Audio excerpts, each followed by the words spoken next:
नमस्कार बच्चों। आज हम समुच्चय पाठ में समुच्चय के प्रकार के बारे में पढ़ेंगे। समुच्चय के प्रकार, इसमें एकल समुच्चय, रिक्त समुच्चय, सीमित समुच्चय और असीमित समुच्चय। तो पेज नंबर 4 पे आपको इसके बारे में सब कुछ बताया गया है। तो एक बार उसके साथ रिवाइज करते हैं कि एकल समुच्चय मतलब जिन समुच्चयों में केवल एक घटक होता है, मतलब उसका उत्तर एक ही आएगा, एक घटक ही आएगा, ऐसे समुच्चयों को एकल समुच्चय कहते हैं।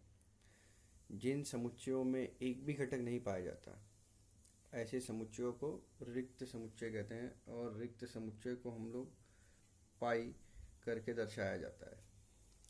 आपको वहाँ लिखा है किताब में। सीमित समुच्चय मतलब ऐसे समुच्चय जिसमें घटक की जो संख्या होगी, घटकों की संख्या, वो सीमित होनी चाहिए। उसको हम लोग गिन पाएँ, ऐसी घटकों की संख्या होनी चाहिए, तो उसको सीमित समुच्चय कहते हैं।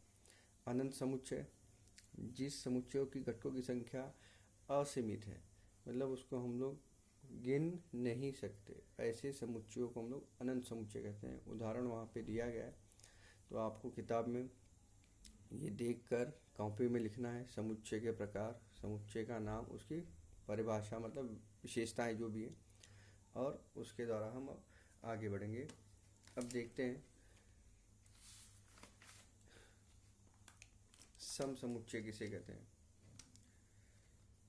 सम समुच्चय मतलब ऐसे समुच्चय जिनमें घटकों की संख्या समान हो। मतलब पहले समुच्चय में जितने घटक हैं उतने ही घटक दूसरे समुच्चय में होने चाहिए। तो यहाँ पे देखो लिखा है ए और बी, यह सम समुच्चय है। इसका मतलब ए बराबर बी, ऐसा लिखा जाएगा। और इस प्रकार लिखा जाएगा क्यों? क्योंकि अब उसने उदाहरण जो दिया है वो क्या दिया है, ए बराबर एक्स, ऐसा कि यह लेसन शब्द का वर्णाक्षर है। तो लेसन में कौन कौन से आएंगे? एल, आई, एस, टी, ई, एन, वो यहाँ पे दिया गया है। ऐसे बी साइलेंट शब्द के वर्णाक्षर हैं। तो साइलेंट में भी वही सब वर्ड यूज हुए हैं, देख रहे हो, खाली आगे पीछे हुए हैं, उससे कुछ फर्क नहीं पड़ता। SILENT। अब इन दोनों को देखो, जो घटक इसमें है वही घटक इसमें है, तो इसलिए हम क्या बोल सकते हैं, ये दोनों सम समुच्चय हैं। तो जब घटकों की संख्या समान होती है तो हम क्या कहते हैं, सम समुच्चय कहते हैं। वही घटक उसमें भी पाए जाते हैं, वही घटक दूसरे समुच्चय में भी पाए जाते हैं। चलो अब हम आगे चलेंगे कि 1.2 उसमें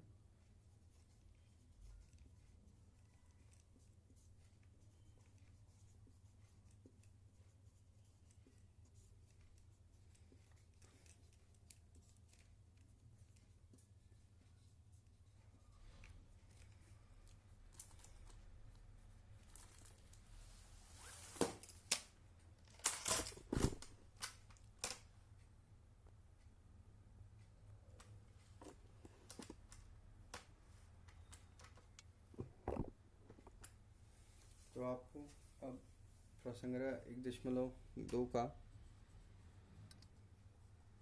सवाल लिखेंगे हम लोग।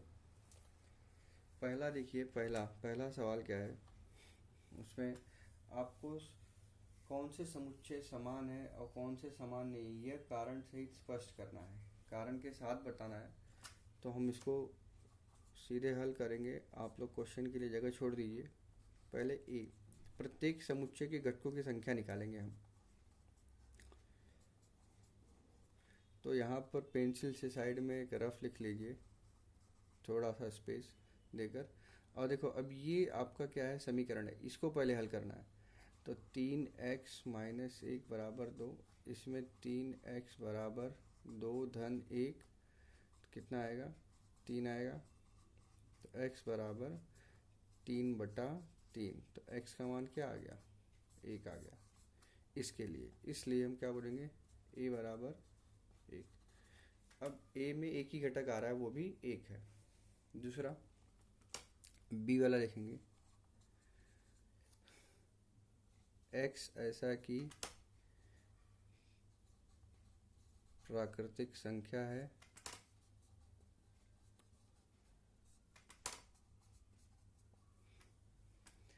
किंतु x ना तो अभाज्य संख्या है और ना ही भाज्य संख्या है।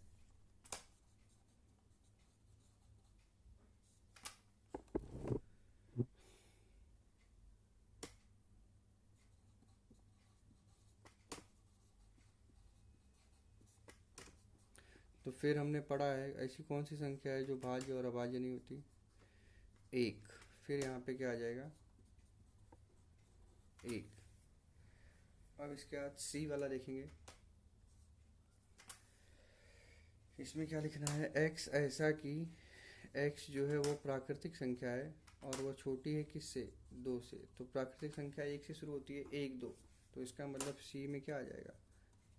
1 आ जाएगा। फिर अब तीनों के घटकों की संख्या देखो बराबर है क्या? तीनों में हमको क्या मिल रहा है? 1 1 1 मिल रहा है ना? तो हमको घटकों की संख्या बराबर मिल रही है और वही घटक हर एक समुच्चय में मिल रहे हैं। तो इसका मतलब ये है कि समुच्चय ए बराबर समुच्चय बी बराबर सी। इसलिए हम कह सकते हैं ए बराबर बी बराबर सी, क्योंकि यहाँ घटक प्रत्येक समुच्चय में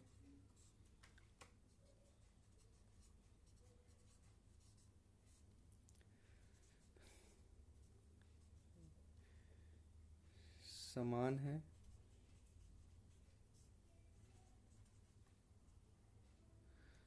बस ये हो गया आपका आंसर। घटकों की संख्या या घटक समझ में आया? तो इसलिए आपका ये पहला सवाल हो गया। ऐसे ही आपको दूसरा सवाल भी करना है। उसमें भी आपको 2 समुच्चय दिए गए हैं, उनको आपको दिखाना है कि वो दोनों बराबर हैं या नहीं। अगर उनके घटकों की संख्या बराबर आ जाएगी तो आप क्या कहोगे? वो समान है।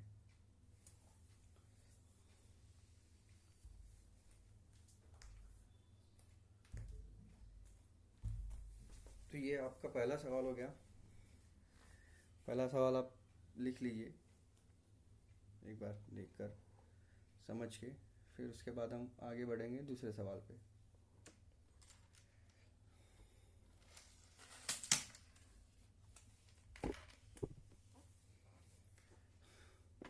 दूसरा सवाल चलते हैं। दूसरे सवाल में भी वही करना है, खाली आपको पहले घटक निकालना है। ए बराबर सम संख्या जो अभाज्य संख्या भी है। तो सम संख्या किसे कहते हैं? जो संख्या में 2 से भाग जाता है उसे सम संख्या कहते हैं। और अभाज्य किसे कहते हैं? जो जिसका भाग खुद से ही जाता है। तो इसमें केवल कौन सा घटक आएगा? ए में आएगा केवल 2। फिर इसी तरीके से बी लेंगे।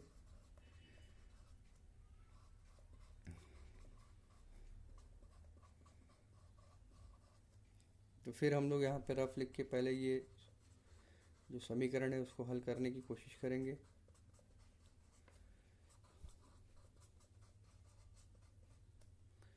तो 7x बराबर 14, x बराबर 14/7, तो x बराबर 2 आ गया। फिर यहाँ पे हमको b का घटक क्या मिला? 2 मिला। अब देखो a के घटकों की संख्या और b के घटकों की संख्या समान है, इसलिए हम सीधे कह सकते हैं कि a बराबर किसके है? b की। यह सम समुच्चय है, समान है। फिर कारण जो हमने पहले लिखा था वही है कि उनके घटकों की संख्या क्या है? समान है, तथा इसलिए वे दोनों समुच्चय सम समुच्चय हैं। ओके। फिर आगे तीसरा सवाल, निम्नलिखित समुच्चयों में से कौन से समुच्चय रिक्त समुच्चय हैं? रिक्त समुच्चय मतलब जिसमें एक भी घटक नहीं मिलेगा, तो उसे हम लोग क्या कहेंगे? रिक्त समुच्चय कहेंगे। अब देखिए पहला, मैं क्वेश्चन नहीं लिख रहा हूँ, सीधे आंसर लिख रहा हूँ। पहला क्वेश्चन है ए ऐसा कि यह 0 से छोटी प्राकृतिक संख्या स्टार्ट होती है 1 से, तो इसका मतलब शून्य से छोटी कोई प्राकृतिक संख्या हो ही नहीं सकती। तो इसका मतलब इसमें कौन सा घटक आएगा?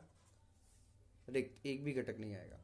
इसलिए यह रिक्त समुच्चय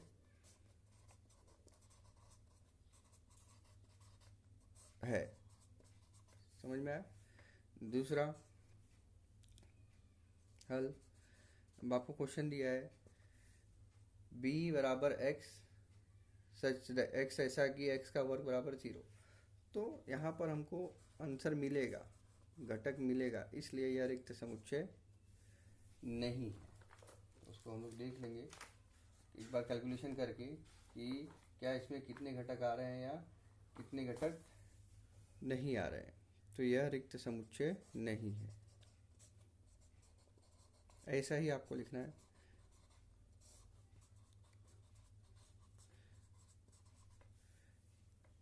तीसरा सी, अब यहाँ पर आपको निकालना पड़ेगा। पहले यहाँ पे देखो एक दिया है समीकरण, उस समीकरण को हल करना पड़ेगा। 5x माइनस 2 बराबर 0, 5x बराबर 2, तो x बराबर 2/5। अब इसको अगर हम लोग भाग देंगे तो ये दशमलव में आएगा, लेकिन अपने क्वेश्चन में क्या बोला है कि x बिलोंग्स टू n, मतलब x जो है वो n में आना चाहिए, प्राकृतिक संख्या में आना चाहिए। अगर प्राकृतिक संख्या में नहीं आएगा तो वो गलत है। तो यहाँ पे 2/5 आ रहा है, ये दशमलव में जा रहा है, वो प्राकृतिक संख्या नहीं आएगा, इसलिए ये भी क्या हो जाएगा? रिक्त समुच्चय हो जाएगा। और किसके अनुसार? तुम्हारे कंडीशन के अनुसार, तुम्हारे क्वेश्चन के अनुसार कि x का जो मान होगा वो प्राकृतिक संख्या में आना चाहिए, लेकिन प्राकृतिक संख्या 2/5 नहीं है, इसलिए ये खाली रहेगा। तो यह रिक्त समुच्चय है।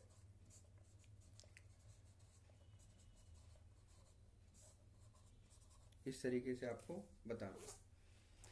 तीसरा हो गया। चौथे में आपको हर सवाल नहीं करना है, क्योंकि इसमें क्वेश्चन कुछ काटा गया है, तो आप टिक मार्क कर लीजिए। चौथे का तीसरा, चौथा, पांचवा, छठवा, सातवां, ये पूरा कट गया है, तो इसको आपको करने की ज़रूरत नहीं है। पहला और दूसरा मैं बता देता हूँ। इसमें आपको समुच्चय दिए गए हैं, और वह समुच्चय अनंत समुच्चय है कि सीमित समुच्चय है, आपको बताना है। अब पहला क्वेश्चन क्या दिया है? a बराबर x ऐसा कि x छोटा है किससे? 10 से, और x यह प्राकृतिक संख्या है। तो फिर 10 से छोटी प्राकृतिक संख्याएं कौन सी हो जाएंगी? 1, 2, 3, 4, 5, 6, 7, 8, 9, मतलब यहाँ पर इनके घटक को हम गिन सकते हैं, है ना? तो इसलिए ये कौन सा समुच्चय हो गया?